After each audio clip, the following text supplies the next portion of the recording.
আজকে আমরা শীর্ষেন্দু মুখোপাধ্যায়ের আমাকে দেখুন রচনার উপরে আলোচনা করব। দশম শ্রেণীর অংশ থেকে এটা নেওয়া। আমাকে দেখুন রচনায় একটা ছোট কাহিনী ধারা আছে। সেটা হলো এরকম: অরিন্দম বসু বলে একজন ভদ্রলোক, মধ্যবিত্ত, বয়স আনুমানিক 40, একটা ব্যাংকে চাকরি করেন, ক্যাশ সেকশনে।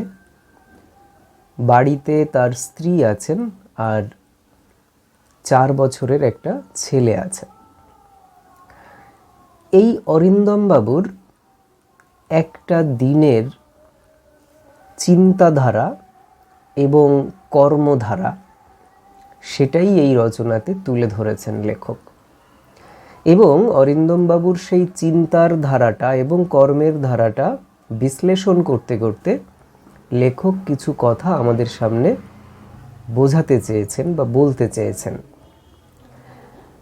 তো এই রচনাটায় লেখকের অভিপ্রায় বক্তব্য কি, সেটা আমরা নিশ্চয়ই এখানে আলোচনা করব। আমাদের পরীক্ষাতে প্রশ্ন আসবে, এরকম একটা অনুমান করা হচ্ছে যে এমসিকিউ আকারে আসতে পারে।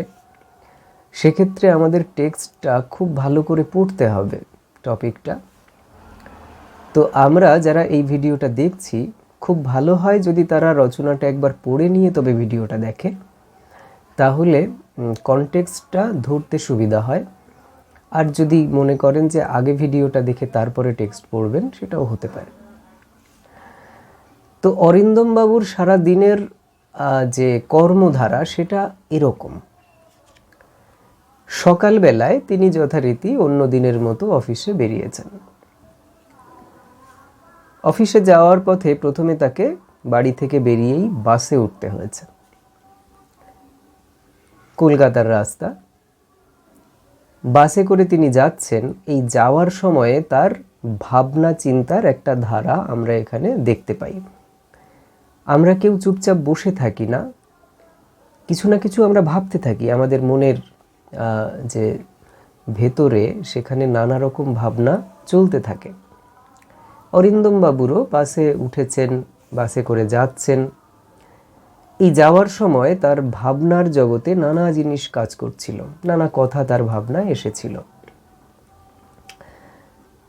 এরপরে তিনি বাস থেকে নেমে এই রাস্তা একটু ক্রস করে তিনি তার অফিসের সামনে পৌঁছালেন।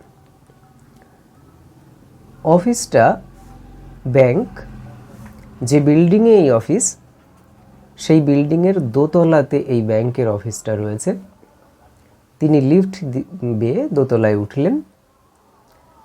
তার যে কাজের চেয়ারটা, সেখানে বসলেন।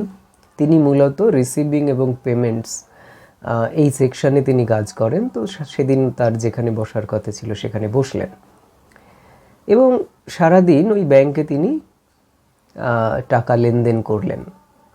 এই টাকা লেনদেন করতে করতে তার ভাবনার জগতে কিছু বিষয় এসেছে। সেই বিষয়গুলো নিয়ে লেখক এখানে আমাদের সামনে তুলে ধরেছেন। এরপর টিফিন হলো। তিনি টিফিনের সময় অফিসের থেকে বেরিয়ে ফুটপাতে গেলেন এবং সেখানে গিয়ে তিনি টিফিন করছেন। টিফিন করতে করতে তার কিছু ভাবনা মাথায় এসেছে, সেগুলো লেখক তুলে ধরেছেন। তারপর আবার অফিসে ঢুকলেন, বাকি কাজটা সারলেন। সেরে তিনি ওখান থেকে এবার বেরোলেন। আজকে একটু আগেই বেরিয়েছিলেন, আজকে বলতে ওই দিন, কারণ ময়দানে যাবেন তিনি খেলা দেখতে। তার প্রিয় টিম, তার খেলা ছিল ওই দিন। তো তিনি ময়দানের রাস্তা দিয়ে হাঁটছেন। ময়দান বলতে কলকাতার রাস্তা ধরে হাঁটতে হাঁটতে ময়দানের দিকে যাচ্ছেন, সেই মাঠের দিকে। এই যেতে যেতে তার মধ্যে কিছু ভাবনা এলো। সেই ভাবনাগুলোকেও লেখক এখানে তুলে ধরেছেন। এবং খেলা চলল, খেলা চলাকালীন কিছু ভাবনা তার মাথায় এলো, সেগুলোকেও তুলে ধরা হয়েছে। খেলা শেষ হলো, তিনি এবার বাড়িতে ফিরে এলেন। বাড়িতে তার ছেলে তার জন্য অপেক্ষা করছিল। ছেলেটাকে তিনি কথা দিয়েছিলেন যে বাড়ি ফিরে ওকে মেলায় নিয়ে যাবেন। তো ছেলে যথারীতি বায়না করছে, তো বাবা তাড়াতাড়ি চলো। তিনি একটু ফ্রেশ হয়ে নিয়ে ছেলেকে হাত ধরে মেলার উদ্দেশ্যে গেলেন। মেলাতে গিয়ে এই যে মেলাতে যাচ্ছেন, যাওয়ার পথে আবার কিছু ভাবনা, মেলায় গিয়ে কিছু ভাবনা। ছেলেকে নাগরদোলায় চড়িয়েছেন, এই মৃত্যুকূপ যেটাকে আমরা বলি, সেখানে মরণ কুয়ো বলি, সেখানে খেলা দেখিয়েছেন। এরপরে সার্কাস দেখিয়েছেন। এরপরে যখন ফিরে আসবেন, তো আরও একটু ফিরে আসার পথেও এটা ওটা কিছু দোকানপাট ছিল, সেগুলো দেখতে দেখতে উনি ছেলেটার হাতটা ছেড়ে দিয়েছেন। কিছুক্ষণ বাদে ছেলেটা হারিয়ে গেল। তিনি তখন পাগলের মতো ছেলেকে খুঁজে বেড়াচ্ছেন।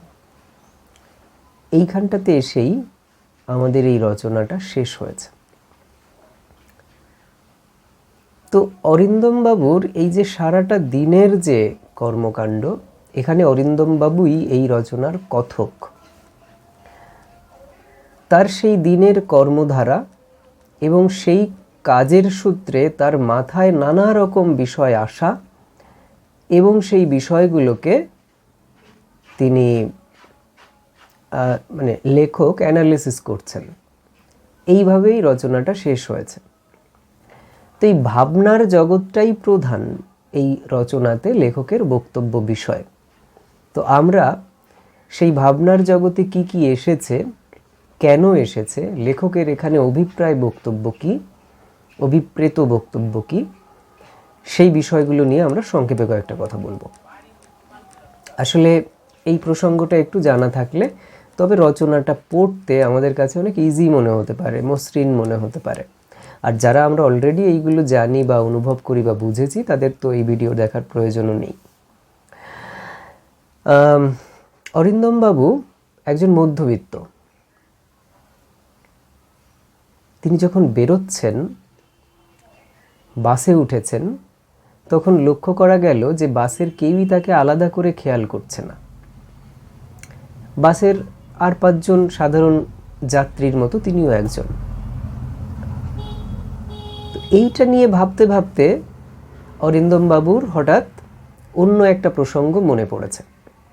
সেটা হচ্ছে, তিনি যখন সদ্য বিয়ে করেছেন, তখন শ্বশুর বাড়িতে কিছু জামা কাপড় নিয়ে যাওয়ার জন্য নিউ মার্কেটে গেলেন সেই জামা কাপড়গুলো কিনতে স্ত্রীকে নিয়ে।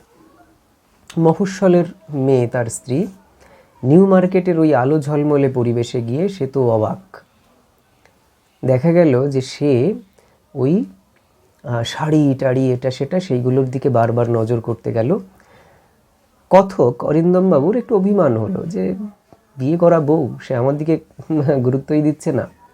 তো যথারীতি অরিন্দম বাবু একটু পিছনে পড়ে গেলেন, একটু আড়ালে থাকলেন, কিন্তু স্ত্রীকে নজরে রাখতে থাকলেন। স্ত্রীর ভ্রুক্ষেপ নেই, সে ওই দেখে যাচ্ছে এক এক করে। কিছুক্ষণ পর তার স্ত্রী যখন দেখতে পেলেন যে তার স্বামী পাশে নেই, মফস্বলের মেয়ে, সদ্য কলকাতায় আসা, সে তো তখন পাগল হয়ে গেছে। এদিক ওদিক পাগলের মতো খুঁজে বেড়াচ্ছে স্বামীকে, কোথাও পাচ্ছে না। তখন অরিন্দমবাবু স্ত্রীর সামনে গিয়ে দাঁড়ালেন, একটা গলির মুখে গিয়ে। স্ত্রী তার সামনে দিয়ে বেরিয়ে গেলেন, তাকে দেখলেনও কিন্তু খেয়াল করলেন না। এইভাবে 2-3 বার ঘটল। শেষে তিনি স্ত্রীর সামনে গিয়েই নিজে কথা বলে ধরা দিলেন এবং স্ত্রী তখন তাকে চিনতে পারে। বাসে চলতে চলতে এই যে বাসের কেউই তাকে আলাদা করে লক্ষ্য করছে না, এই কথাটা ভাবতে ভাবতে অরিন্দমবাবু এই তার সদ্য বিয়ের কিছু কয়েকদিন পরের এই ঘটনাটা, যে তার স্ত্রীও তাকে আলাদা করে কিছু ভাবেননি, এই প্রসঙ্গটা তার মাথায় এসেছে এবং সেটাই লেখক এখানে প্রকাশ করেছেন। এরপর তিনি বাস থেকে নেমে ওই রাস্তার ফুটপাথ ধরে একটু এগিয়েই তারপর ওই রাস্তাটা ক্রস করে ওপারে গিয়ে তিনি তার অফিসে ঢুকবেন। এই যে তিনি ফুটপাথ দিয়ে হেঁটে হেঁটে রাস্তাটা ক্রস করতে গেলেন, সেখানে দেখলেন যে সিগন্যাল লাল ছিল, অর্থাৎ তার যাওয়ার সুযোগ ছিল, গাড়িগুলো দাঁড়িয়ে ছিল। কিন্তু তিনি যখনই পা এগিয়েছেন সাথে সাথেই ওই সিগন্যালটা রাস্তার সবুজ হয়ে গেল গাড়ি ঘোড়ার জন্য, এবং গাড়ি ঘোড়াগুলো যথারীতি চলা শুরু করলো। এই এই এই ঘটনার প্রেক্ষিতে অরিন্দমবাবু কিছু কথা বলেছেন যে আমি যে সাধারণ, আমি যে অ্যাভারেজ, এখানেও তার প্রমাণ পেলাম, এইরকম কিছু কথা। তারপর তিনি দোতলায় উঠলেন অফিসে গিয়ে যখন তিনি ওই ট্রানজাকশন করছেন, সেখানে যারা কাস্টমার হিসাবে আসেন তাদের সঙ্গে ওনার যে একটা পরিচয় বা সম্পর্ক, সেই প্রসঙ্গে বলতে গিয়েও তিনি দুটো প্রসঙ্গের মেইনলি উপস্থাপন করেছেন। অনেক কথা বলেছেন, তার মধ্যে দুটো। এক হচ্ছে কোনো এক রামবাবুর কথা। সেই রামবাবু এই ব্যাংকের কাস্টমার। রামবাবু এই কথককে, অরিন্দমবাবুকে খুব ভালোবাসেন। এলেই অরিন্দমবাবুর সঙ্গে একটু হাই হ্যালো করে কথা বলে যান, ভালো আছেন কিনা জিজ্ঞেস করেন, এরকম যেরকমটা হয় আমরা অফিসে দেখে থাকি। সেই রামবাবুর সাথে হঠাৎ একদিন ওনার দেখা হয়েছিল পার্ক স্ট্রিটের কোনো এক রেস্তোরাঁয়। সেখানে ওই কাস্টমার ভদ্রলোক, তিনি একটা পানীয় খাচ্ছিলেন। অরিন্দমবাবুর মনে হয়েছিল যে উনি ওকে চিনবেন, কিন্তু অরিন্দমবাবু ওনার কাছে গিয়ে দাঁড়াতে উনি চিনতে পারলেন না। পরে অনেক পরিচয় দেওয়ার পরে উনি তখন বুঝতে পারলেন, আচ্ছা। এই কথাটা অরিন্দমবাবু বলছেন, উনি তখন কিন্তু ব্যাংকেই কাজ করছেন বসে বসে, তখন যে ওনাকে আলাদা করে সেই রামবাবুও চিনতে পারেননি। রামবাবু ওনাকে আরও একটা গল্প বলেছিলেন, সেই কথাটাও অরিন্দমবাবু এই কাজ করার মধ্যে দিয়ে আমাদের জানিয়েছেন। সেটা হলো এই যে যখন রামবাবু অরিন্দমবাবুকে চিনতে পারলেন না, অরিন্দমবাবু অবাক হয়ে তাকিয়ে থাকলেন। তখন রামবাবু বলছেন যে দেখুন, আপনাকে তো আমি ওই খাঁচার মধ্যে দেখি, মানে তখনকার দিনে ব্যাংকে, এখন তো কাঁচ রয়েছে আমাদের কাস্টমারদের সামনে এবং ব্যাংকের কর্মীর মাঝখানে, তখন ছিল ওখানে ওই লোহার গ্রিল দেওয়া, ছোট ছোট রড বা তার করে করে। ফলত ওর ভেতরে যে মানুষটা কাজ করছেন তাকে পুরোপুরি দেখা যেত না, আজকের মতো এতটা দৃশ্যমানতা ছিল না। তো রামবাবু বলছেন যে ওইটার মধ্যে তো আমি আপনাকে দেখি, ফলত এই জায়গাটায় আপনাকে আমি বুঝতে পারিনি, আপনাকে ওই পার্সপেক্টিভ থেকে বের করে আনা হয়েছে বলে আপনার বিশেষত্ব হারিয়ে গেছে, এরকম। এই প্রসঙ্গে বলতে গিয়ে রামবাবু তখন ওকে আবার আরেকটা গল্প বলেন যে ওনার স্ত্রী খুব সাধারণ একটা মেয়ে ছিল, পাশের বাড়িতে থাকতো। সেই স্ত্রী, সেই সাধারণ মেয়েটা আজকে তার স্ত্রী হয়েছে, এই প্রসঙ্গ এনেছেন উনি। এইগুলো খুব সাধারণ ঘটনা, কিন্তু এই ঘটনাটা উনি এখানে তুলে ধরলেন, একটা প্রসঙ্গ আছে। এইসব ভাবতে ভাবতে তখন অরিন্দমবাবু আবার ভাবছেন, তখন তিনি ব্যাংকে কোনো একটা ছেলে 23-24 বছরের, সে পেমেন্ট নিতে এসেছে। অরিন্দমবাবুর দিকে দু একবার তাকিয়েও রয়েছে সে, কিন্তু অরিন্দমবাবু বলছেন যে আমি জানি যে ওই ছেলেটা আমাকে দেখছে না, এটা জাস্ট চোখ পড়েছে কিন্তু লক্ষ্য করছে না, ছেলেটা হয়তো তার প্রেমিকার কথা ভাবছে, এরকম খুব সাধারণ ক্যাজুয়াল প্রসঙ্গ।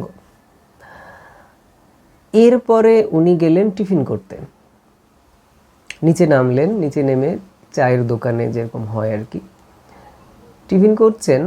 তখন আশেপাশে বেশ কিছু লোকজন ছিল, উনি বলছেন যে এরাও কেউ হয়তো আমাকে খেয়াল করছে না। টিফিন করে উনি আবার এলেন ওপরে, তারপর আবার নিচে নামলেন। ওই সময় একটা ঘটনা ঘটলো, সেটা হচ্ছে উনি একটা কলা খেলেন, খেয়ে ওই কলাটা উনি রাস্তার মাঝখানে রেখে দিলেন, কলার খোসাটা। কেন, সেটা নিয়ে রীতিমতো একটা পেজ লিখেছেন লেখক। অরিন্দমবাবু বলছেন যে যে মানুষগুলো এই রাস্তা দিয়ে চলাফেরা করে তারা কেউ অনুভব করে না তারা কোথায় আছে, কোথায় যাচ্ছে, কি করছে, এরকম ছোট ছোট বিষয় তাদের মাথাতেই আসে না। কিন্তু যদি কেউ এই কলার খোসার ওপর পা দেন এবং পিছলে পড়ে যান বা পড়ে যেতে চান, পড়ে যাওয়ার মতো অবস্থায় আসেন, তখন হঠাৎ করে তার সম্বিত ফিরবে যে আমি কোথায় আছি, আশেপাশে তা তিনি দেখবেন, আশপাশটাকে লক্ষ্য করবেন সেই ভদ্রলোক। এই ভেবে অরিন্দমবাবু ওই রাস্তার মাঝখানে কলার খোসাটা রেখে আবার চলে গেলেন। অফিস শেষ করে উনি যাচ্ছেন এবার রাস্তার ফুটপাত ধরে ময়দানে খেলা দেখতে। খেলা দেখতে যাওয়ার সময় তার ভাবনায় আরও কিছু এসেছে। এই রচনাটা 1969 সালের জুলাই মাসে লেখা। অরিন্দমবাবু এই সময়টা পর্বে দাঁড়িয়ে এই কথাগুলো বলছেন আমাদের পাঠকদের। আমরা জানি যে এই বছর এই মাসে আমেরিকার নাসা প্রদত্ত 3 জন নভোচারী তারা চাঁদের মাটিতে নেমেছিলেন। তো স্বাভাবিকভাবেই সারা পৃথিবী জুড়ে খবরের কাগজে এগুলো নিয়ে লেখালেখি হতো, বাংলাতেও হতো, এবং সেটা নিয়ে সারা পৃথিবীর মানুষ, বেশ একটা মিডিয়া যেভাবে মানুষকে ম্যানিপুলেট করে, সারা পৃথিবীর মানুষ ওই নিয়েই, বাবা ওরা নামতে পারবে তো, ঠিকঠাক হবে তো, কি হবে না হবে, অফিসে আদালতে রাস্তাঘাটে এই নিয়ে কথা। এমনকি নিজের মনে মনেও মানুষ এই নিয়ে নানা রকম উত্তেজনায় ভুগত। সেই প্রসঙ্গ নিয়ে কিছু কথা আছে, কিন্তু অরিন্দমবাবু বলছেন যে এইসব বিষয় নিয়ে মাথা না ঘামিয়ে বরং এই রাস্তা দিয়ে চলার কথাটা ভাবা উচিত, এই ময়দানে উদার উন্মুক্ত প্রান্তরের কথা ভাবা উচিত। যাই হোক, উনি গেলেন খেলা দেখতে, গ্যালারিতে বসে আছেন, ওনার আশেপাশে হাজার হাজার দর্শক। মাঠে খেলা হচ্ছে, খেলা চলাকালীন ওনার প্রিয় টিমের, আমরা এখানে জানি যে লাল সোনালি জার্সি পরা, এরকম একটা কথা বলা রয়েছে। তো আমরা জানি যে এটা ইস্ট বেঙ্গল ক্লাব হওয়ার কথা, কারণ ইস্ট বেঙ্গল ক্লাবের জার্সি লাল হলুদ, হলুদটা সোনালি কালারের মধ্যে পড়ে খানিকটা। তো সেই খেলাতে ওনার প্রিয় টিমের একজন ফরওয়ার্ড, সে অফসাইড হয়ে গিয়ে দিনের সব থেকে সহজ সুযোগটা মিস করেছে গোল করার।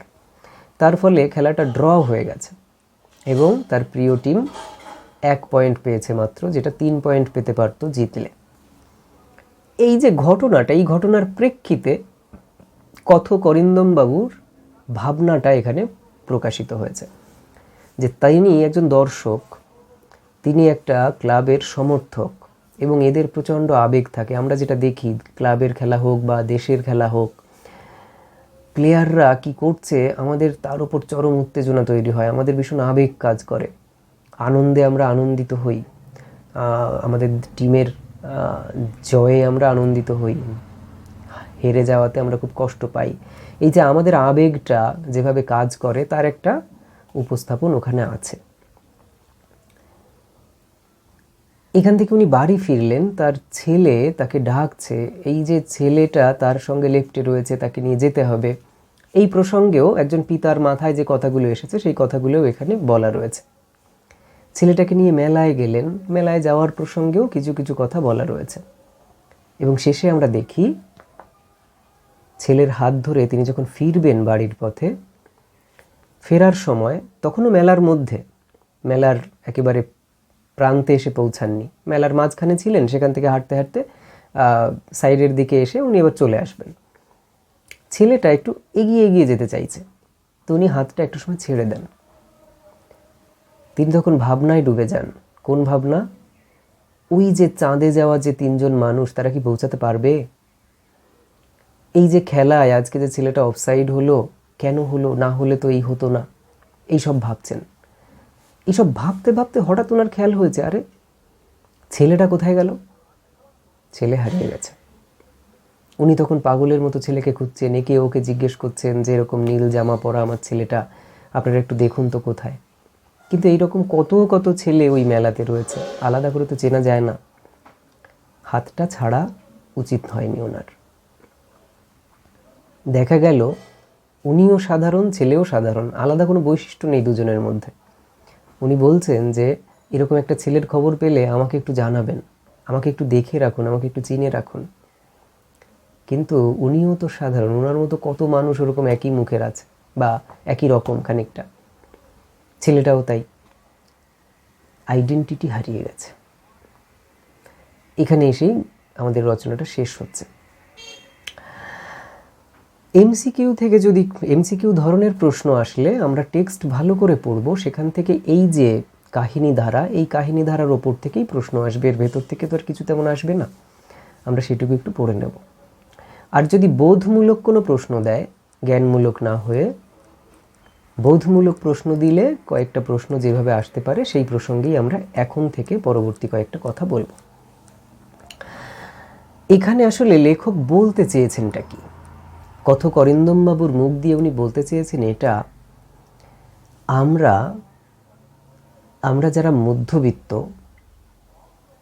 আমরা আসলে অ্যাভারেজ মানে আমাদের কোনো স্বাতন্ত্র্য নেই, আমাদের কোনো বিশেষত্ব নেই, আমাদের কোনো রকম ইন্ডিভিজুয়ালিটি নেই, কোনো স্পেশালিটিও নেই। এই মুহূর্তে পৃথিবীতে এমন কিছু মানুষ আছেন, তারা হয় রাজনীতিবিদ, না হয় খেলোয়াড়, না হলে অভিনেতা, না হলে অন্য কিছু, যাদেরকেই সারা পৃথিবীর মানুষ চেনেন কম বেশি। পৃথিবীর সব দেশের মানুষ তাদের সম্পর্কে জানেন। কিছু মানুষ আছেন, তাদের হয়তো গোটা পৃথিবীর মানুষ জানেন না, কিন্তু তার দেশের মানুষগুলো অ্যাটলিস্ট জানেন। কিছু মানুষ আছেন, তাদেরকে হয়তো দেশের সবাই জানেন না, কিন্তু তার রাজ্যের মানুষগুলো জানেন। কিছু মানুষ এমনও আছে যাদের গোটা রাজ্যের মানুষ জানে না, কিন্তু হয়তো বা জেলার মানুষ, হয়তো একটা ছোট্ট মহকুমার মানুষ, কিংবা হয়তো একটা অ্যাটলিস্ট গ্রামের মানুষ বা একটা পাড়ার মানুষ তাকে চেনেন, জানেন, আলাদা করে তাকে দেখেন বা সমীহ করেন। সেই মানুষগুলো একটু হোক আর অনেক হোক তারা স্বতন্ত্র, তারা স্পেশাল।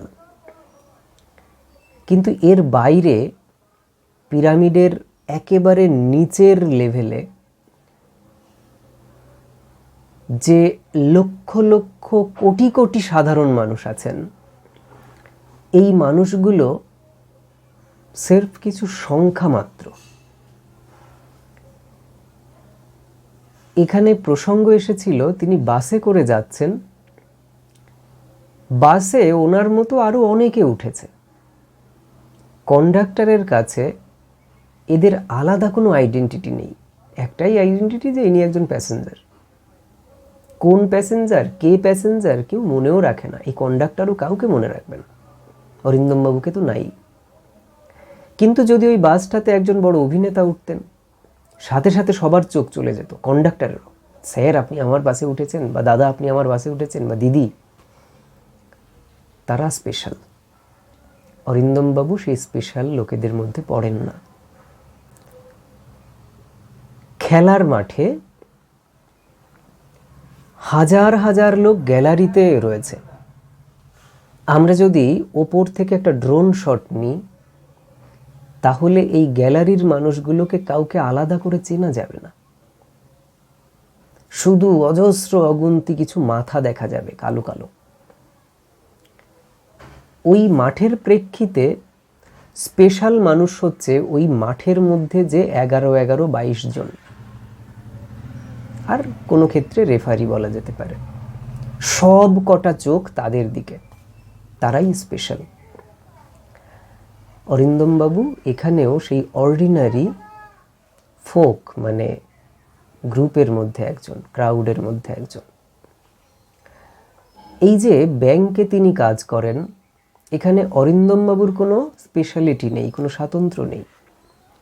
ওনার জায়গায় কালকে যদি অন্য একজন লোক আসে, আমরা এই রচনার মধ্যে পাই, লেখক বলছেন যে কত বড় পরিবর্তন ঘটে যাবে। একজন মানুষের জায়গায় আরেকজন মানুষ এসে গেছে, পুরো বদলে গেছে ভেতরের, এই গ্রিলের ভেতরের মানুষটা। কিন্তু বাইরের মানুষগুলোর কাছে এর কোনো মূল্য নেই, তাৎপর্য নেই। এই হচ্ছে কাহিনী। এবং এর মধ্যে দিয়ে লেখক যেটা বলতে চাইছেন সেটা হচ্ছে এই, যে আমরা যারা এই পৃথিবীর লক্ষ লক্ষ কোটি কোটি মধ্যবিত্ত, আমাদের আইডেন্টিটি ক্রাইসিস রয়েছে।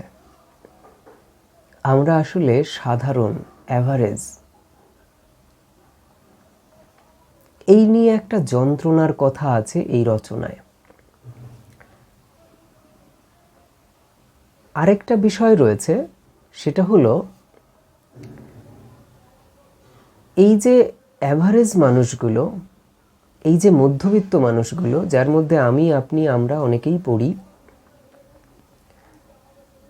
এই মানুষগুলোর সকাল থেকে রাত পর্যন্ত যে দিন যাপন, এটা আলাদা করে দেখা যায় না বা আলাদা করে অনুভব করার কথা মনে আসে না আমাদের। আমরা নিজেরাও মনে করি না, অন্যরাও আমাদের সম্পর্কে মনে করে না। এই যে অরিন্দম বাবু, তিনি সকাল থেকে সন্ধে পর্যন্ত যা যা করেছেন, এই ঘটনাগুলো আমাদের জীবনেও ঘটে। কিন্তু ভেবে দেখবেন, আমরা কেউ এটা নিয়ে বিশেষ অনুভবও করি না, ভাবিও না। এটা যে ভাবার মতো বিষয় এটা বুঝিও না। সকালবেলা ঘুম থেকে ওঠা থেকে রাত্রে ঘুমোতে যাওয়া পর্যন্ত আমাদের দিনে আমরা কি কি কাজ করেছি, আমরা বেশিরভাগ সময়ই সেটা অনুভব করি না। ব্যাস কাজ করে গেলাম, রাত্রে শুয়ে পড়লাম, পরের দিন আবার একটা নতুন দিন এলো। কিন্তু আজকের এই দিনটাকে আমরা যে একটু ফিল করবো যে কি কি করেছি আমরা, মনে পড়ে না। এমনকি আজকের সারা দিনে আমার ভাবনার জগতে কত কত ভাবনা এসে গেছে, ভাবনা প্রবাহ নদীর ঢেউয়ের মতো একের পর এক এসেই গেছে। এক একটা প্রসঙ্গ নিয়ে আমরা এগোই। আমরা হয়তো কোনো কাজ করতে যাই, আমরা কেউ স্কুলে পড়ি, কেউ কলেজে, কেউ ইউনিভার্সিটিতে, কেউ চাকরি করি, কেউ অন্য কর্মে যুক্ত, কেউ বাড়িতে কাজ করি। এই কাজের প্রসঙ্গে অনেক কিছু আমাদের মাথায় আসে এবং সেটা কখনো 2 মিনিট, কখনো 2 ঘন্টা আমরা ভাবি। কিন্তু কি কি ভেবেছি আমরা, এসব কিছুর কোনো হিসাব আমরা রাখি না।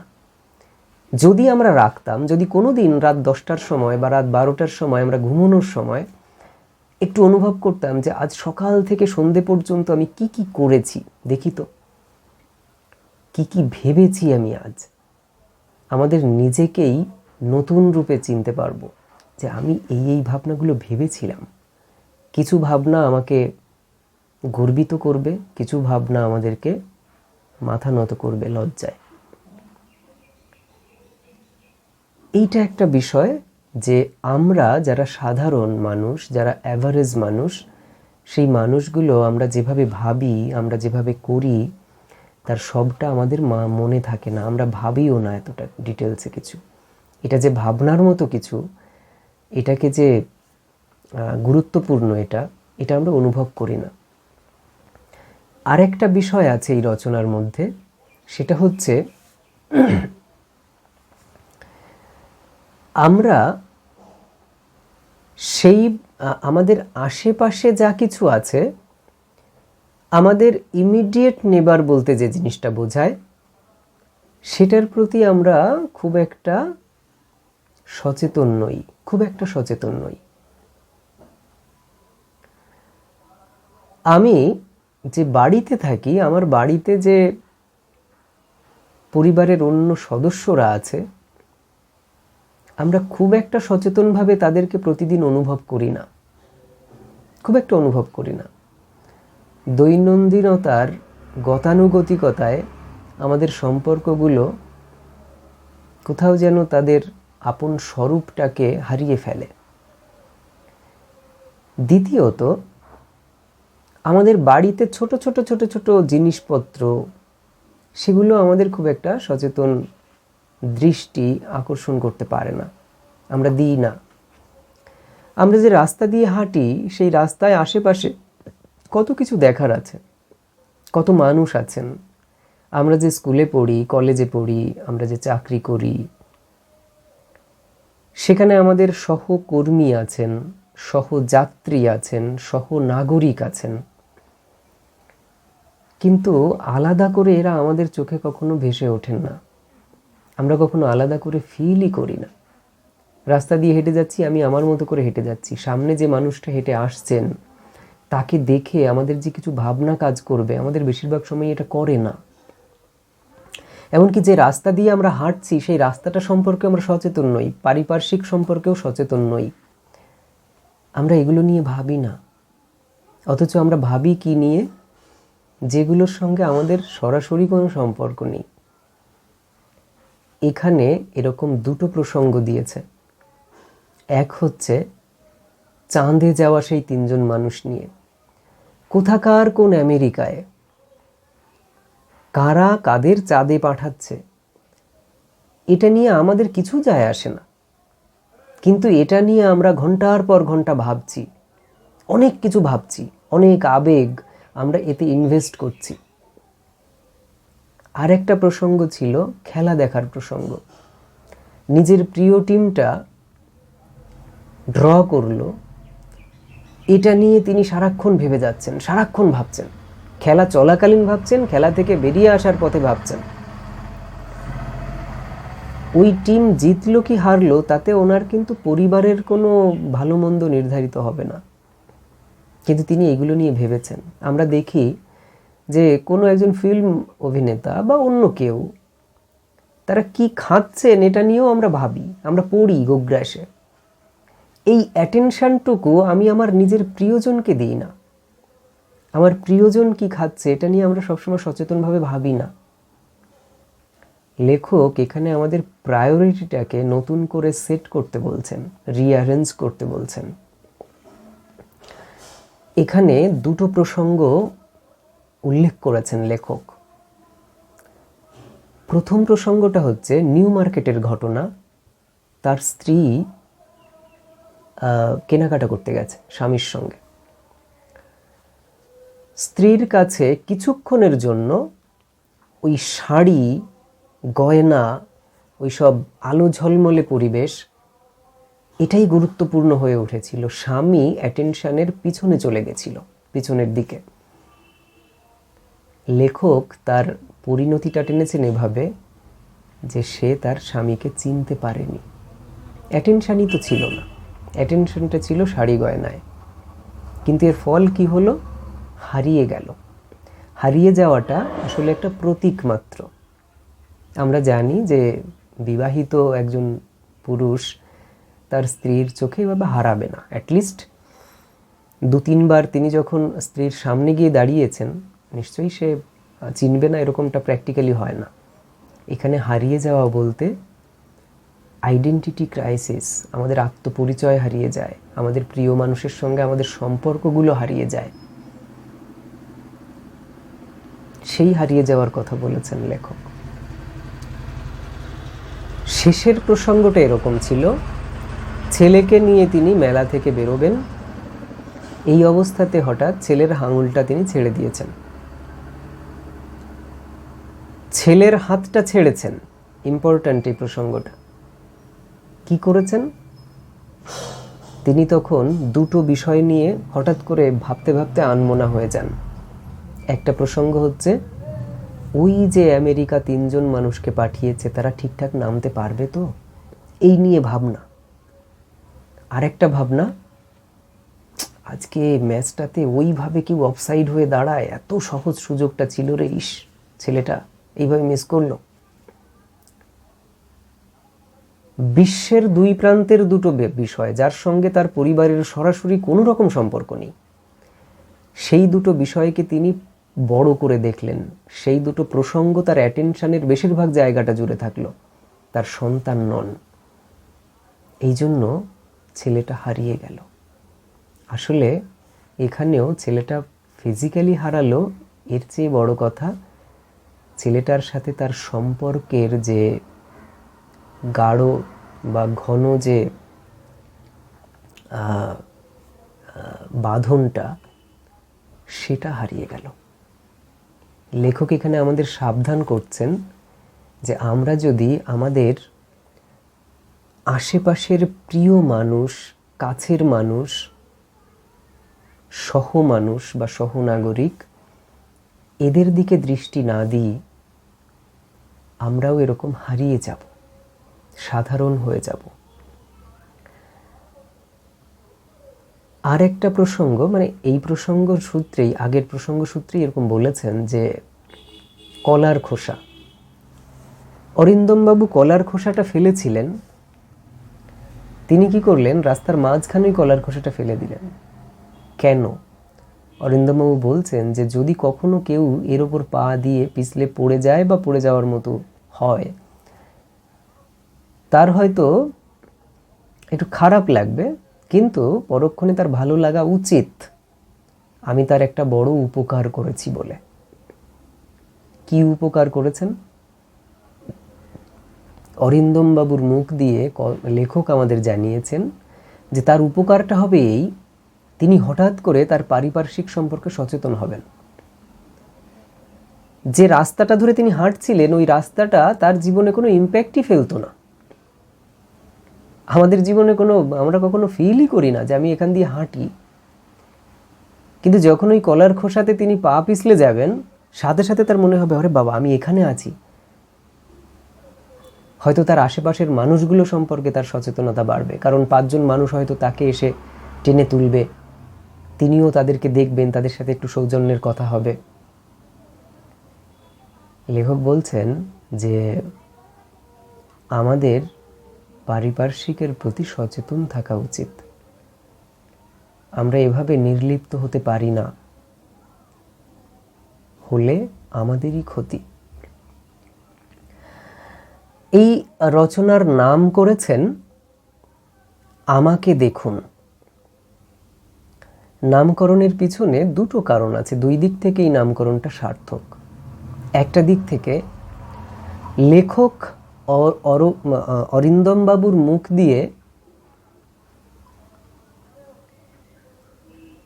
এই পৃথিবীর সমস্ত মধ্যবিত্ত মানুষের হয়ে আমাদের দিকে একটা অনুরোধের উচ্চারণ করেছেন যে আমাকে দেখুন। একজন মানুষ যাকে আমরা আলাদা করে দেখি না, আমরা একজন অভিনেতার জীবন নিয়ে কথা বলি, একজন খেলোয়াড়, একজন অমুক তমুক রাজনীতিবিদ কি করছেন না করছেন, এইসব নিয়ে আমরা আলোচনা করি।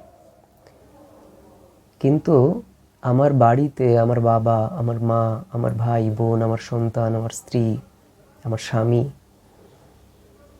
তারা কি করছে সেটা নিয়ে আমরা সবসময় খুব একটা সচেতন নই। তাই এই মানুষগুলোর হয়ে যেন অরিন্দম বাবু বলছেন আমাকে দেখো, আমার দিকে একটু অ্যাটেনশন দাও। এই আমিটা আসলে গড়পড়তা সাধারণ মানুষ, যারাই আমাদের নিকটতম প্রতিবেশী। আর আরেক দিক থেকে এই নামকরণটা সার্থক, সেটা হচ্ছে আমাকে দেখুন মানে আমি, এই আমিটাকে আপনি দেখুন। আমার একটা আমি আছে, আপনারও একটা আমি আছে।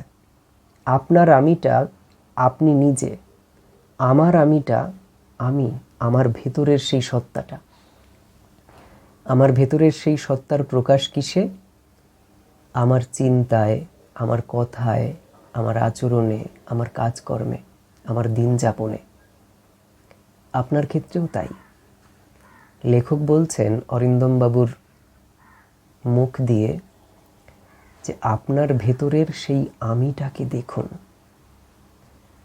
তার মনের জগতে কত কিছু ঘটনা, ভাবনা, চিন্তা ঘটে যায়, এটাকে ভাবুন, ফিল করুন। আমরা নিজেকে দেখি না। আমরা যারা সাধারণ মানুষ, আমরা নিজের যে একটা বিশেষত্ব আছে সেটা অনুভব করি না। আমরা নিজেকে স্পেশাল ভাবি না সব সময়। ইগো আর স্পেশাল ভাবা দুটোর মধ্যে কিছুটা, এখানে যে অর্থে বলছে সেটা হচ্ছে এই, আপনি যে ফেলনা নন, আপনি যে সত্যি অ্যাভারেজ নন, এইটা ভাবুন। এখানে বলছে যে চাঁদে ওই মানুষগুলো নামতে পারবে কি পারবে না এটা নিয়ে একটা চাপা আবেগ ছিল তাদের মধ্যে। এই টিমটায় যে আজকে ড্র করলো, ছেলেটা যে এইভাবে অফসাইড হলো প্লেয়ারটা, এটা নিয়ে ওই গ্যালারিতে প্রত্যেকটা মানুষ প্রচণ্ড কষ্ট পেয়েছে। আমরা দেখি যেরকম সাপোর্টাররা আর কি, প্রিয় টিম হেরে গেলে অনেকে খাওয়াও বন্ধ করে দেয়, অনেকে সুইসাইডও করে। এটা চূড়ান্ত আবেগ থেকে করে, কিন্তু তাদের এই আবেগটা অন্য কেউ বুঝতে পারে না, কেউ বুঝতে পারে না। কিন্তু এই আবেগটাই আমাদেরকে স্পেশাল বানিয়ে দেয়। হয়তো আমার প্রিয় টিমের প্লেয়াররা আমাকে চেনে না, কিন্তু আমি তো জানি যে আমার এই আবেগটা কতখানি স্পেশাল। এই জন্য এরপর আরও উদাহরণ আছে যে অরিন্দমবাবু যখন বাড়ি ফিরছেন, ছেলেটাকে দেখছেন, ছেলেটার এই যে বাবাকে ধরে থাকা, বাবা তুমি চলো, সেটা একজন বাবার মনের ভেতরে একটা অদ্ভুত তৃপ্তি, আমার সন্তান। ওই জায়গাটা আমরা যদি বইয়ে পড়ি বুঝতে পারবো কি অদ্ভুত অনুভূতি একজন পিতার। একজন পিতা হিসাবে সত্যিই অরিন্দম বাবু স্পেশাল, তার সন্তানের কাছে তিনি স্পেশাল।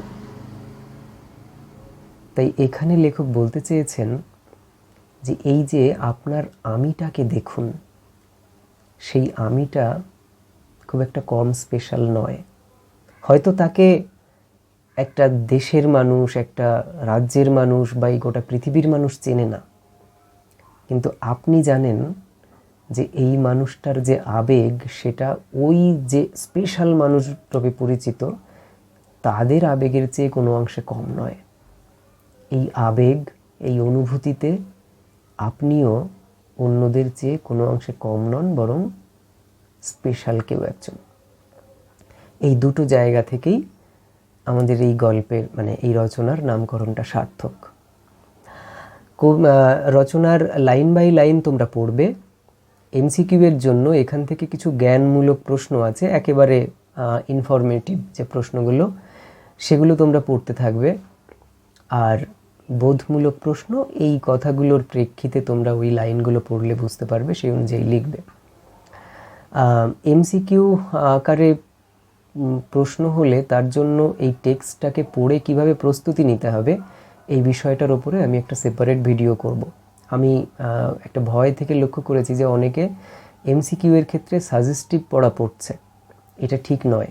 একদম পুঙ্খানুপুঙ্খভাবে লাইন বাই লাইন পড়তে হবে এবং প্রত্যেকটা লাইনে ইম্পর্টেন্ট জায়গাগুলো আন্ডারলাইন করতে হবে। প্রত্যেক লাইনে এরকম প্রশ্ন আসার উপযোগী অংশ আছে। এই জন্য এমসিকিউ আকারে প্রশ্ন হলে টেক্সটে কোনো সাজেশন হয় না। যদি কেউ এরকম কোনো রেডিমেড নোট পড়ে পরীক্ষার হলে যায়, আমার বিশ্বাস তাদের চাকরি পাওয়ার সম্ভাবনা অনেক কমে যাবে। বারবার টেক্সট পড়তে হবে, বারবার পড়তে হবে, যাতে কোনো প্রসঙ্গ মাথা থেকে আউট হয়ে না যায়। তারপর এমসিকিউ থাকবে, 4টে অপশান থাকবে, সুতরাং একটু যদি ভুলেও যাই মনে পড়ে যাবে। যাই হোক, সবাই ভালো থেকো। তোমরা লাইন বাই লাইনটা পড়ো। যদি কোথাও কোনো শব্দ বুঝতে অসুবিধা, কোনো প্রসঙ্গ বুঝতে অসুবিধা, কমেন্ট করতে পারো, কিংবা ক্লাসেও তোমরা এই প্রশ্ন করতে পারো, আমি নিশ্চয়ই তার উত্তর দেব। ভালো থেকো।